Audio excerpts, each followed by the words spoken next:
a podcast to honor the gods. This better come with a sacrifice. Dave X Media.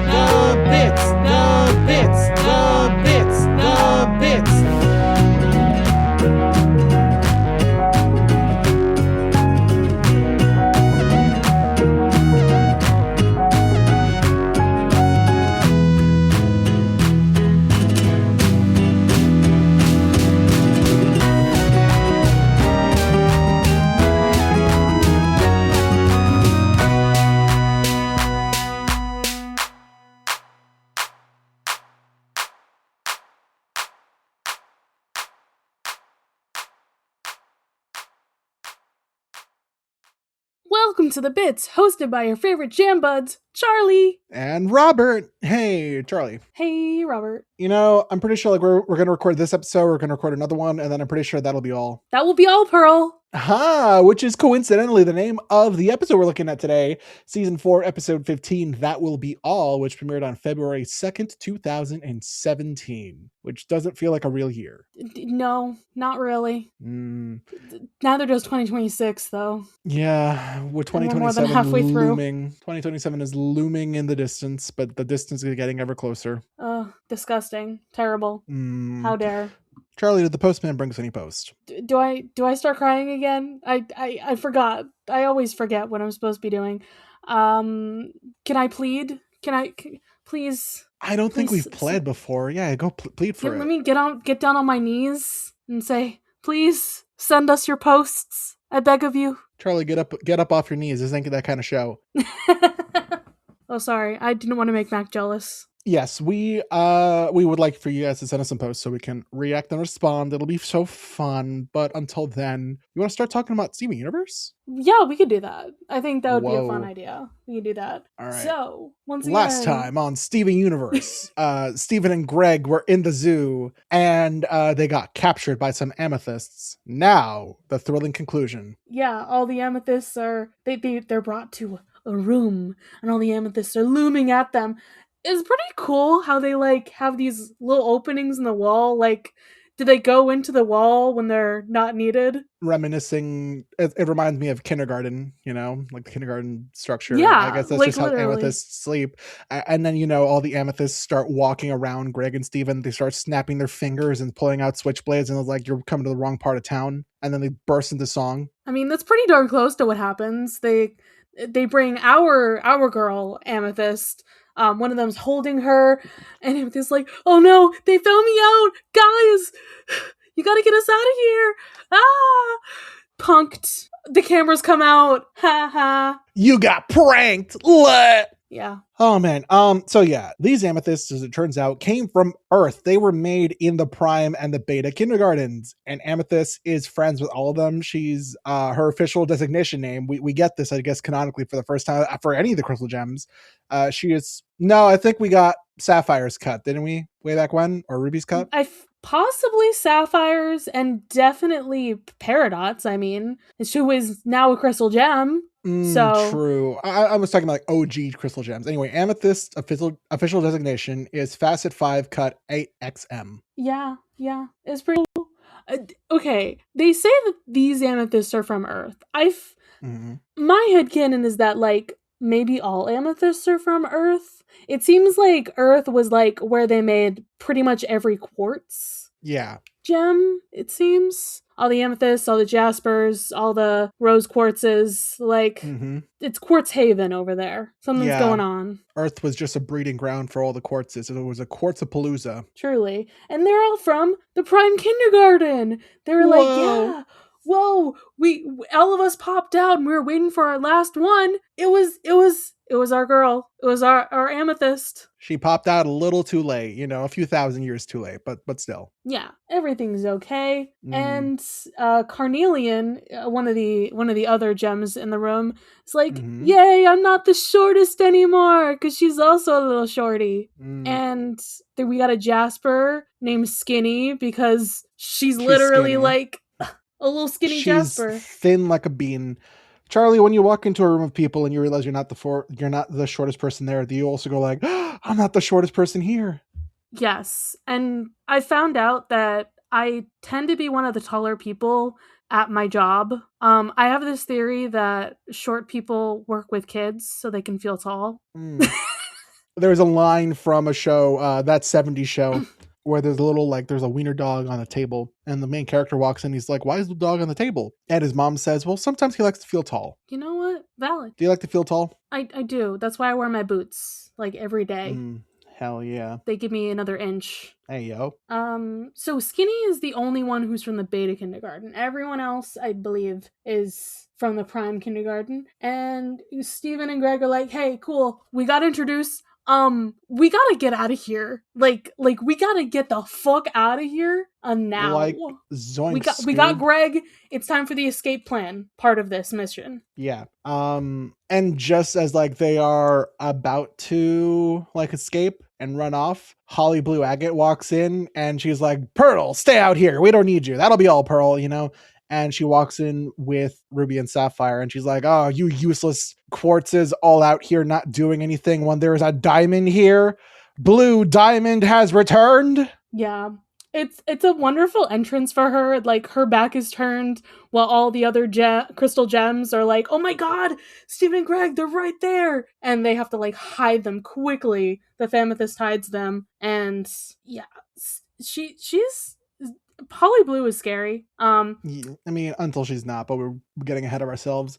So yeah, Amethyst escorts Steven and Greg out of the room and she's like, I'll catch up with you guys later. And Steven and Greg run off and enter Pink Diamond's throne room, which has a lot of bubble gemstones. And I love what Greg says. He's like, wow, it's like a birthday party. Honestly, okay. What is that line? It gives me the same vibe as Finding Nemo. Wow, it's a birthday party. Look at the balloons. Don't pop those. We don't want to pop those. No, we don't. I mean, maybe we do, because... We do want to pop these ones. Yeah, and we'll eventually pop them, right? In future. Yeah. We don't get there until that. We don't have time to unpack that right now, guys. No, we don't. Steven begins to shed tears, and he's like, oh, crap, Blue Diamond's near. And so they hide, and Blue Diamond comes in with her pearl and continues to grieve. And then, bum, bum, bum, Yellow Diamond enters with her yellow pearl shortly after. And Blue Diamond didn't know she was going to be here. Yeah, I love this room. Like, it is... Everything in this room has, like, this beautiful pink tint because it is Pink's room. It has all the pink rose quartz gems and everything. And Steven just can't stop crying as he and Greg are hiding behind the pillars. We're about to have one of my favorite songs in this scene. I fucking loved this drop of this Steven stuff. Of feeling blue. To be fair, Patti LuPone currently is kind of canceled TM for things she's said regarding theater and stuff. Mac, who was supposed to be the guest, but he's too busy, unfortunately, would have probably gotten into it a little bit. But this is like the first proper time we see yellow diamonding all over the place. And it's a good thing they got Patti LuPone because she has such a voice. Truly. Yeah, it's so good. Blue's just like, wow, I can't let go of all these things. I'm so sad. I'm so depressed.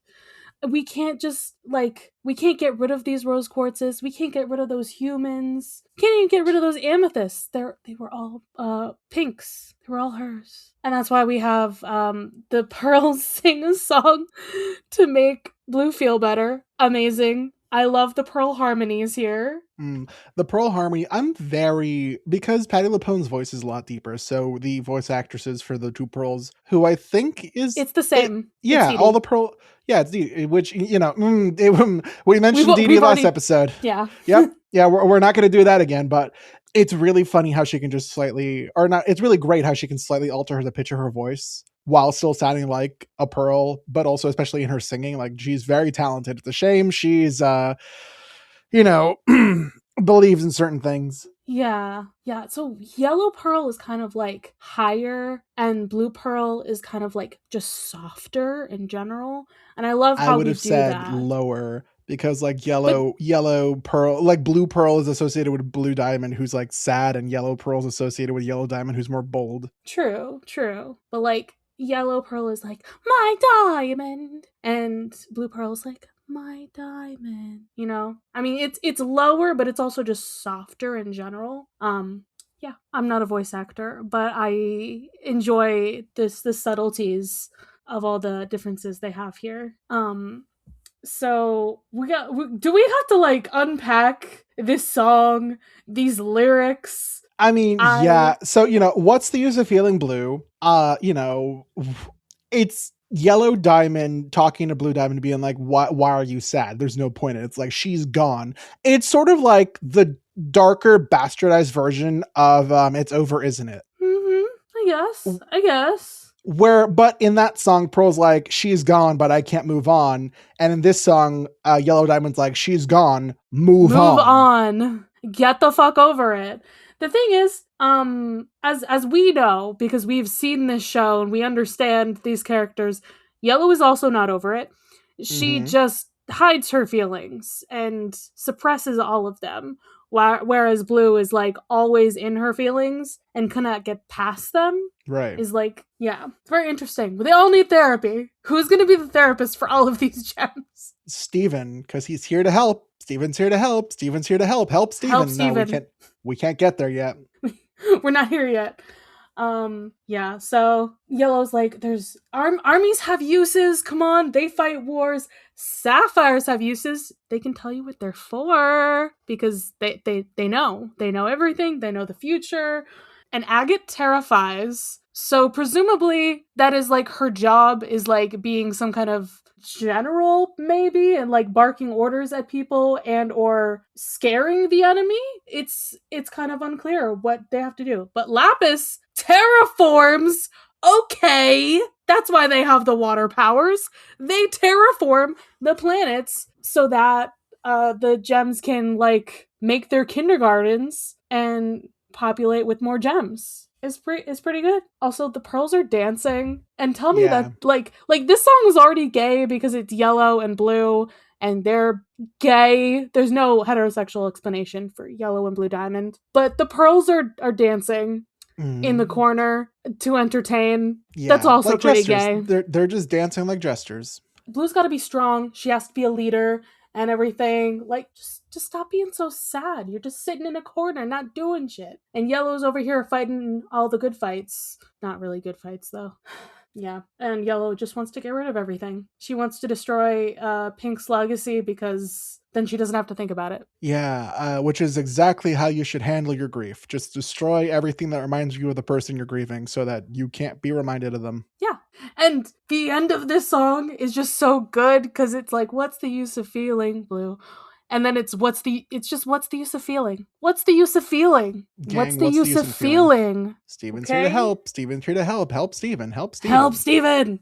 And also help the gems help the diamonds at this point, but there's still fascism. Everyone here needs help. Everyone needs therapy in this show. Yeah. Name one character who does not need therapy. I'll wait. Let's see. Who's a character who's like relatively well off? Every time I think of a character, I'm like, nope, needs therapy. Connie's main shtick was she had problems with her parents that was resolved. Like her mom's more chill now. Resolved. Getting better TM. Is what I would say. Getting better. Yeah, no. Okay, there. I would say getting better. It would get even better with a therapist. So Connie doesn't count. Yeah. Oh man, let's see. None of the crystal gems. Not Greg. Not Connie. Not Sadie. Not Sadie's way too into Lars. Mom, her mom issues. Her Lars issues. Lars is Lars. Lars needs therapy. Lars needs to realize she's a beautiful woman inside. Let's see. I'm trying to think of maybe any character. Buck has Buck has daddy issues. He does. Yeah. Buck has daddy issues. Everyone like sour cream and onion and all that. They're Onion.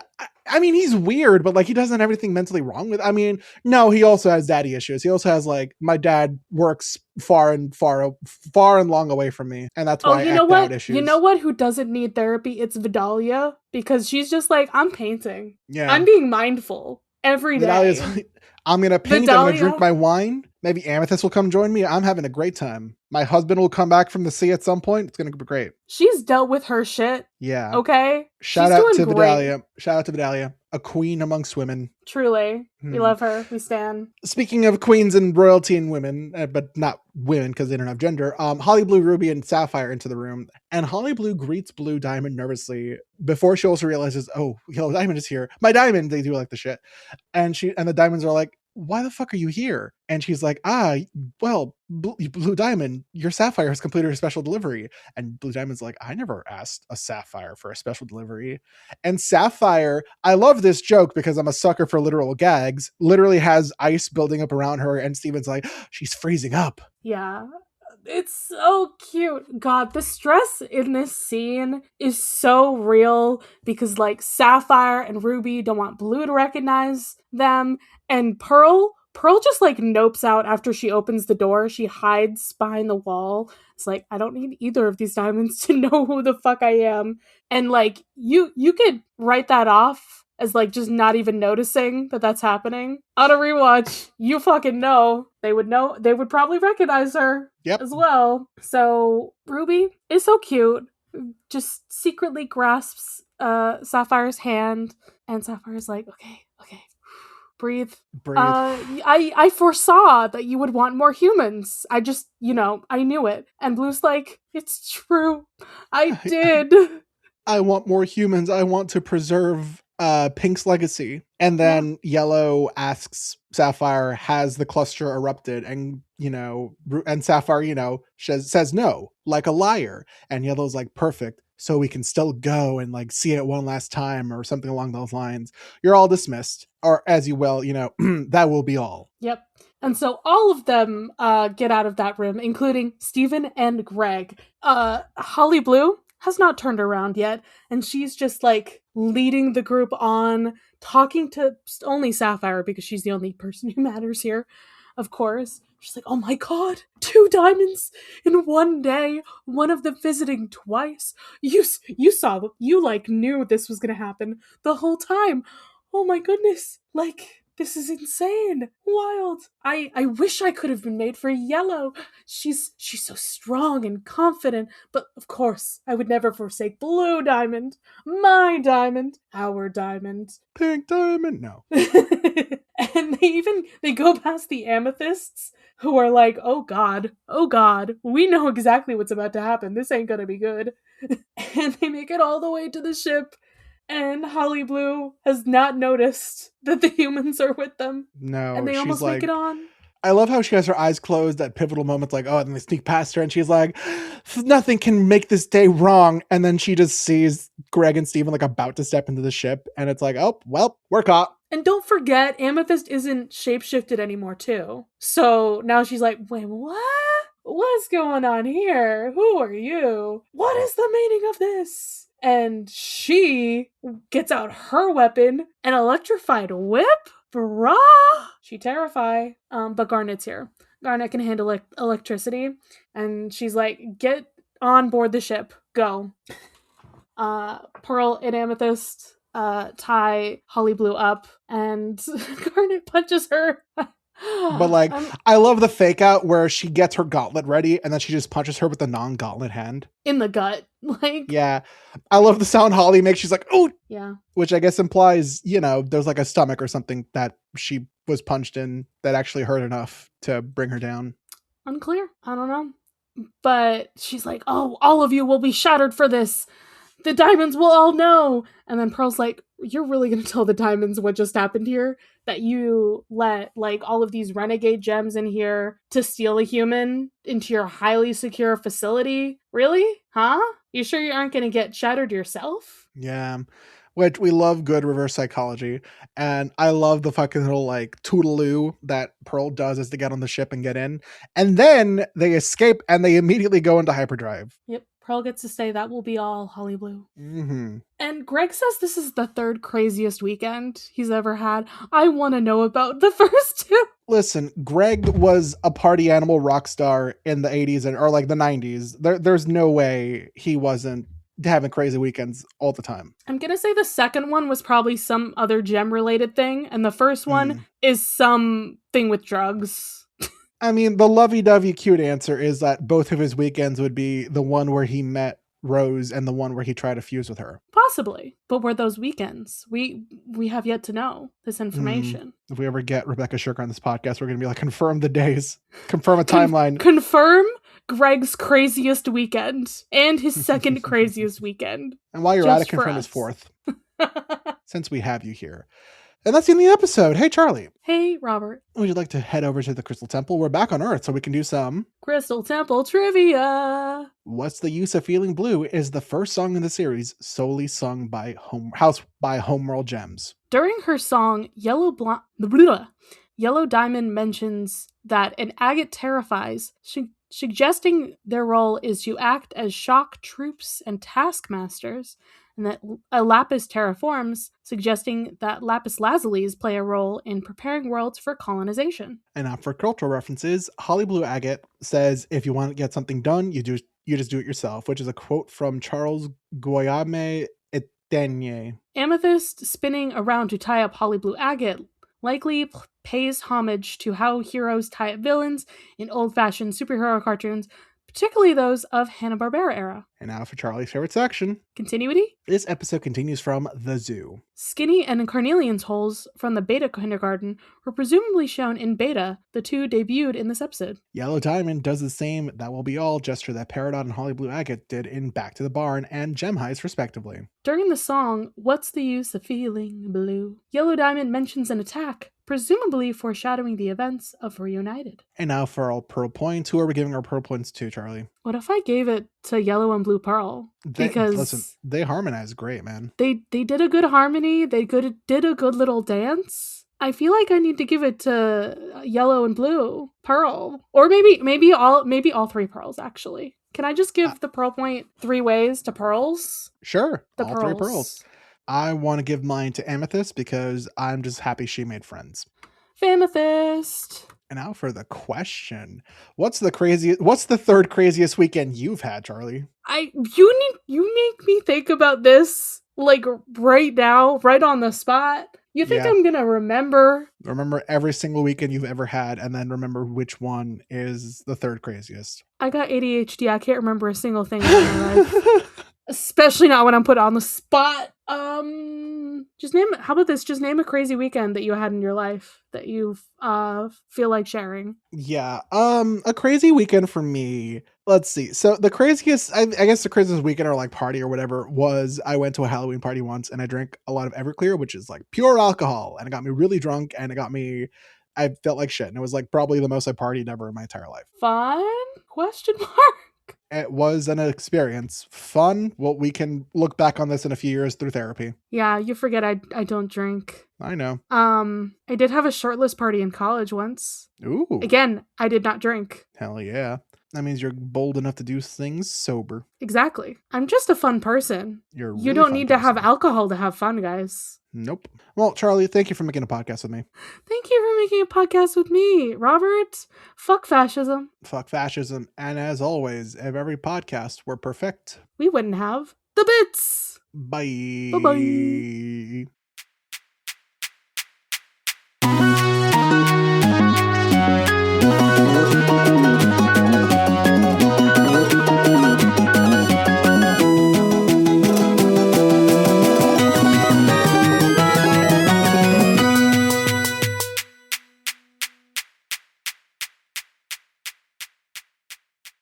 You can follow this podcast socials at the Bits SU Pod on Instagram and Tumblr. You can send a message to our dime line through the Bits SU Pod at gmail.com. If you'd like to support us financially, join us at patreon.com/the Bits SU. By becoming a patron, you can join the Deus Ex Media Discord server, where you'll be able to chat with us and other listeners about Steven Universe, or whatever else. Our $5 patrons here also gets you access to Steven's Room, our monthly bonus show. There, we'll talk about a wide variety of topics, which usually have something to do with Steven in some way. No promises. You can check out our merch store, The Bits SU, on Redbubble to find custom designs made by Charlie, me. Or if you cannot do that or do not want to support us financially, we'd really appreciate a rating, a review, or letting your friends and followers know how much you love the podcast. It really helps. Our music was written and produced by Jason Hilton. You can find him at Negative Selections on Instagram. You can follow me, Charlie, at GreenPixie12 on most platforms. I also have an art Instagram at GreenPixieDraws. You can also hear my voice on 2 other podcasts. I co-host another podcast on the network with Ray called Of the Eldest Gods, where we talk about the mythology book series by Rick Riordan, starting with Percy Jackson. I also co-host a podcast with my buddy Ethan called Mysteries in the Machine, where we talk about all things Scooby-Doo. You can find me, Robert, at the Damn Meme page on Instagram, Threads, Blue Sky, and TikTok. If you want to hear more from me, check out my YouTube channel, also called the Damn Meme page, where I make videos mainly about Percy Jackson, but also sometimes other fun stuff. If you want to find me elsewhere in the podcast verse, you can also tune into my podcast, The Pit Crew, a show dedicated to dissecting the HBO Max medical drama, The Pit. The Bit is proud to be a part of Deus Ex Media, which features great podcasts like Burn Before Reading, a podcast about shiterature, where your hosts, Christina and Leela, cringe about writing. I'm Christina Kahn. And I'm Leela Hilton. And this is Burn Before Reading, the podcast about shiterature. We're here to examine the terrible writing we did when we were younger. Like that school project you were really proud of. Or that poem you wrote when you got dumped. Well, how about that apology letter you wrote to your mom when you got into that fight? Or the song you recorded before you knew how to write music. Okay, don't at me. And we're here to talk about other cringy literary topics along the way. Like the Library of Alexandria. And Dewey Decimal. His name was Melville Dewey. Oh, well, do we want to get the clips rolling? I don't think I ever recovered from this in terms of being cool. Why did I say any of this? I do like the drama. So there is actually quite a bit to unpack here. Oh, all this drama was so addictive as a teenager. There's no punctuation to it. I'll start with that. I actually have no memory of this. There were so many lies that I was telling. It's not terrible. No one really taught me how to write a good short story. That was a journey. Listen to Burn Before Reading every Wednesday, wherever pods are cast.